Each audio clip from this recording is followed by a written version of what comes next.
ভেলুরে আমরা যখন ছিলাম নওগাঁতে সেই সময় ছবিগুলো তোলা মূলত আমরা ওল্ড বাস স্টেশনে ছিলাম, ভেলুর ফোর্টের অপোজিট সাইডেই পুরাতন বাস স্টেশন, সেই বাস স্টেশনে আমরা গিয়েছিলাম সেই সময় ছবিগুলো তোলা। এবং সেই সাথে সাথে আমরা পুলিশ স্টেশনেও গিয়েছিলাম। পুলিশ স্টেশনের ছবিটা যদিও নিই, বাট কাছেই পুলিশ স্টেশন, ওল্ড বাস স্টেশনের কাছেই ছিল পুলিশ স্টেশন, সেই পুলিশ স্টেশনে আমরা গিয়েছিলাম। সি ফর্মটা আসলে সি ফর্মে যে কাজগুলো ছিল সেই কাজগুলো শেষ করার জন্য সেই ফাঁকি এই ছবিগুলো আমরা নওগাঁতে দুজনে করেছিলাম।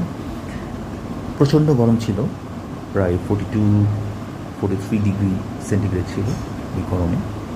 এবং যদিও অনেক খরপ্রবাহ ছিল, তারপরেও বিকালের দিকে শীতল আবহাওয়া ছিল।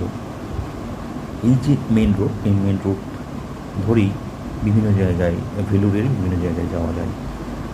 আমরা মূলত আসছিলাম খ্রিস্টান মেডিকেল কলেজে ফলো আপ ট্রিটমেন্টে। সেই ফলো আপ ট্রিটমেন্টের কাজের প্রায় ফাঁকে ফাঁকে আমরা বিভিন্ন জায়গায় ঘুরেছি। সেই ঘোরার স্মৃতি হিসেবে এই ছবিগুলো তুলে রেখেছি। ধন্যবাদ।